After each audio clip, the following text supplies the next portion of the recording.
Assalamu alaikum wa rahmatullahi wa barakatuh. Bienvenue sur la chaîne Pouvoir d'Allah, l'espace où nous rappelons au cœur fatigué la grandeur d'Allah, où nous cherchons ensemble la paix intérieure, la guérison de l'âme et la lumière que seule la foi peut apporter. Avant de commencer ce rappel, je t'invite à t'abonner à la chaîne Pouvoir d'Allah et à activer la cloche afin de ne manquer aucun de nos prochains rappels. Chaque jour, nous partageons des paroles qui nourrissent le cœur, renforcent la foi et nous rapprochent d'Allah. Aujourd'hui, nous allons parler d'un moment particulier, d'un jour rempli de bénédictions, d'un instant où les portes de la miséricorde sont ouvertes pour celui qui se tourne sincèrement vers Allah, le vendredi. Mais avant de continuer, pose-toi une question.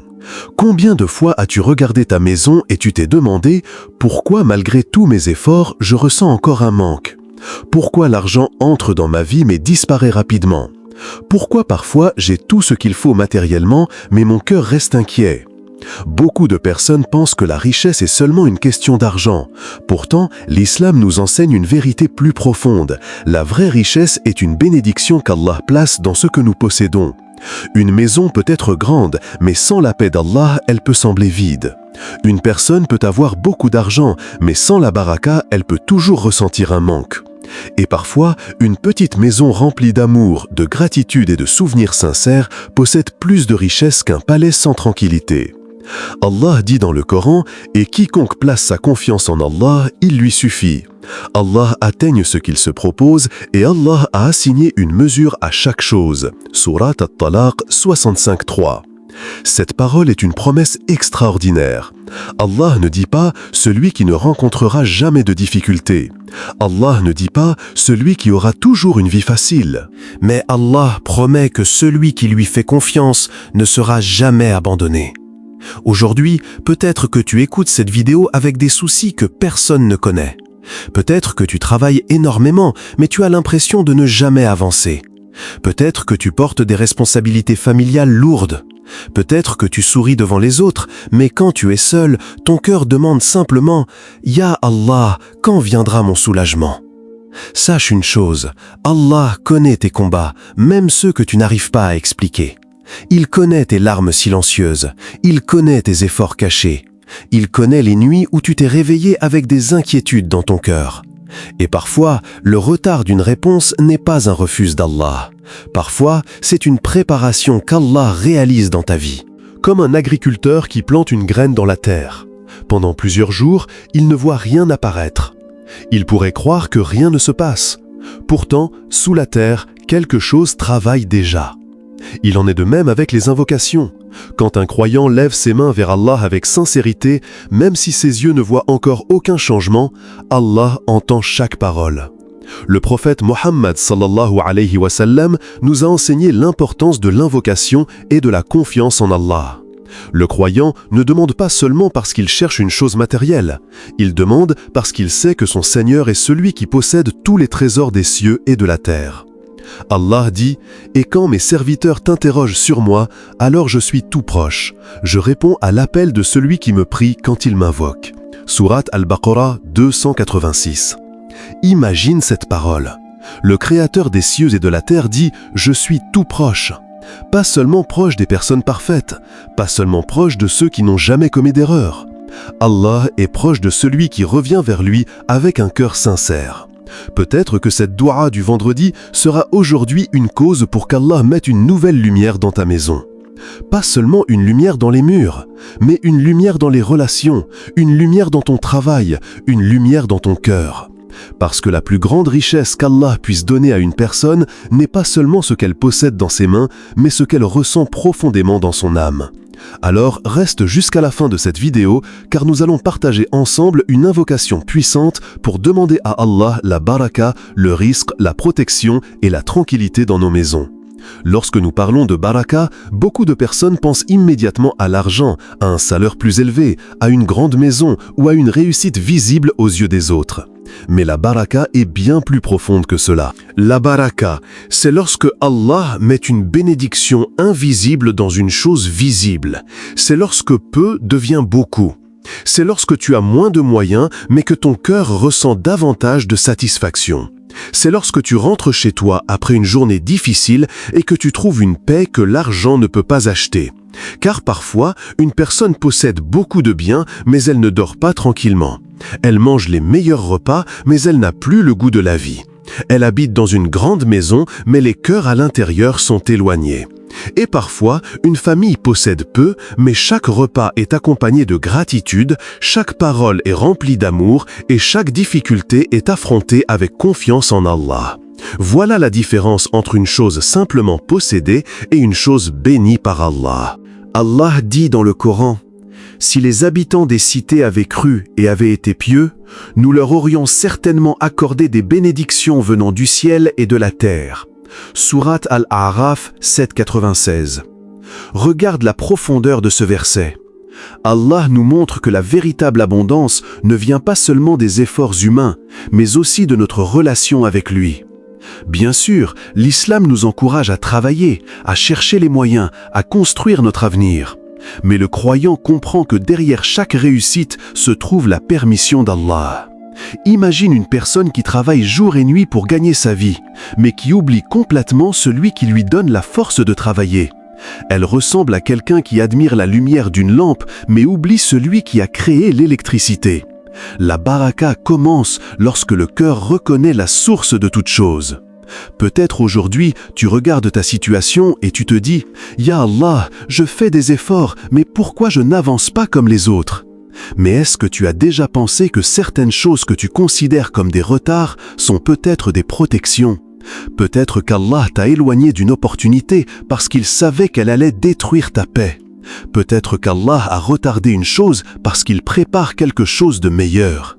Le prophète Mohammed sallallahu alayhi wa sallam nous a enseigné que l'affaire du croyant est étonnante. Tout ce qui lui arrive peut devenir un bien pour lui s'il garde la patience et la gratitude. Alors aujourd'hui, avant de demander davantage à Allah, demande-lui aussi de bénir ce qu'il t'a déjà donné. Demande-lui de mettre la paix dans ton foyer. Demande-lui de rapprocher les cœurs. Demande-lui de protéger ta famille contre les difficultés visibles et invisibles. Car une maison remplie de baraka n'est pas une maison où il n'y a jamais de problème. C'est une maison où, malgré les problèmes, Allah est toujours présent. Et lorsqu'Allah est présent dans une maison, même les tempêtes deviennent plus faciles à traverser. Lorsque nous entendons le mot risque, beaucoup de personnes pensent immédiatement à l'argent qui entre dans le compte bancaire, à un travail bien payé ou à une grande réussite matérielle. Mais le risque d'Allah est beaucoup plus vaste que ce que nos yeux peuvent voir. Le risque, c'est aussi une bonne santé. C'est un parent qui prie pour toi. C'est un ami sincère qui te conseille quand tu traverses une période difficile. C'est un enfant qui apporte de la joie dans ton foyer. C'est un cœur qui trouve la tranquillité après une longue période de souffrance. C'est même parfois une difficulté qu'Allah utilise pour te rapprocher de lui. Car certaines portes qui se ferment dans ta vie sont peut-être des portes qui te protègent d'un chemin qui aurait éloigné ton âme d'Allah. Regarde autour de toi. Combien de personnes ont obtenu exactement ce qu'elles désiraient, mais après quelques années, elles ont perdu leur paix intérieure. Elles ont cherché l'abondance dans les choses, mais elles ont oublié que la plus grande abondance commence dans le cœur. Allah dit dans le Coran, « Allah est le pourvoyeur, celui qui possède la force et l'inébranlable. » Sourate Adhariyat 51-58.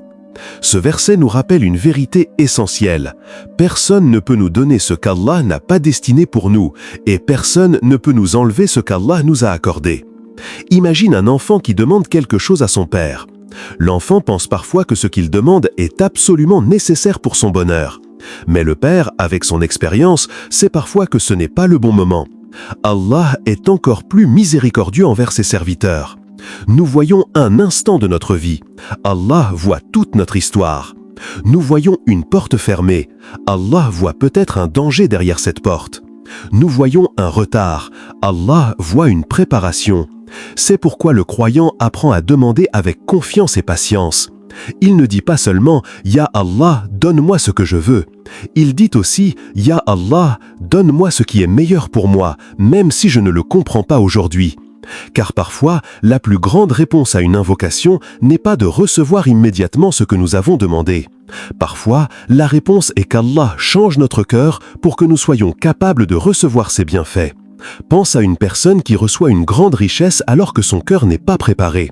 Cette richesse peut devenir une source d'orgueil, d'oubli et d'éloignement d'Allah. Mais lorsqu'Allah purifie d'abord le cœur, le bien matériel devient une bénédiction.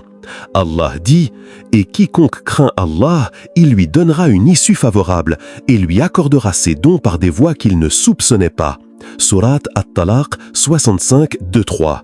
Cette promesse est magnifique. Allah parle de chemins que nous ne connaissons pas, des solutions que nous n'avions pas imaginées, des rencontres que nous n'avions pas prévues, des opportunités qui arrivent au moment parfait. Peut-être que tu attends aujourd'hui une ouverture dans ta vie. Peut-être que tu demandes depuis longtemps un travail, une guérison, une amélioration dans ta famille ou une sortie d'une difficulté. Ne pense jamais qu'Allah a oublié ton invocation. Le silence d'Allah n'est pas une absence. Parfois, c'est une préparation. Continue à frapper à la porte d'Allah, car aucune porte n'est plus grande que sa miséricorde. Et aujourd'hui, en ce vendredi béni, ouvre ton cœur et demande à Allah non seulement un risque abondant, mais un risque rempli de baraka, un risque qui te rapproche de lui et qui apporte la paix dans ta maison. Il existe une richesse que beaucoup de personnes recherchent toute leur vie sans jamais la trouver. Cette richesse ne se mesure pas avec un compte bancaire. Elle ne se voit pas dans les vêtements que nous portons. Elle ne se trouve pas dans le regard des gens. Cette richesse s'appelle la tranquillité du cœur. Car combien de personnes possèdent beaucoup, mais vivent dans l'inquiétude? Combien de personnes ont atteint des objectifs que tout le monde admirait, mais qui, une fois seules dans leur chambre, ressentent un vide qu'elles ne savent pas expliquer? Cela nous rappelle une grande vérité. Le cœur humain ne peut jamais être satisfait uniquement par les choses de ce monde. Le cœur a besoin de son Créateur. Allah dit dans le Coran, « Certes, c'est par l'évocation d'Allah que les cœurs se tranquillisent. » Sourate Ar-Ra'd 13-28. Regarde la sagesse de ce verset. Allah ne dit pas que le cœur trouve la paix seulement dans l'argent. Il ne dit pas que le cœur trouve la paix seulement dans la réussite. Il dit que la véritable tranquillité vient du rappel d'Allah. Parce qu'une maison où Allah est mentionné est une maison où les âmes respirent différemment. Imagine une famille qui traverse des difficultés financières. Le père est inquiet, la mère cherche des solutions, les enfants ressentent la tension dans la maison. Mais un soir, au lieu de laisser le désespoir entrer, la famille se réunit, lève les mains et dit « Ya Allah, nous n'avons peut-être pas beaucoup aujourd'hui, mais nous savons que tes trésors sont infinis. Mets la bénédiction dans ce que nous avons et ouvre-nous les portes que nous ne voyons pas. » Ce moment peut sembler simple aux yeux des gens, mais auprès d'Allah, un cœur sincère a une valeur immense. Parfois, nous cherchons des miracles extraordinaires, alors qu'Allah nous montre déjà ces signes dans les petites choses. Un repas partagé avec amour, une parole douce après une dispute, un pardon donné sincèrement, un sourire offert alors que le cœur est fatigué. Tout cela peut être une forme de baraka. Le prophète Mohammed sallallahu alayhi wa sallam nous a enseigné l'importance de la miséricorde et de la douceur dans les relations humaines. Car une maison n'est pas seulement construite avec des murs. Une maison est construite avec des paroles, avec des intentions, avec des comportements. Une personne peut avoir une maison magnifique, mais si les paroles sont toujours blessantes, cette maison perd sa chaleur. À l'inverse, une petite maison remplie de respect et de compassion peut devenir un endroit où les anges de la miséricorde sont présents. Alors pose-toi cette question aujourd'hui. Qu'est-ce que je peux changer dans ma maison pour qu'Allah y mette davantage de bénédictions? Est-ce que je prends le temps de remercier Allah pour ce que j'ai déjà?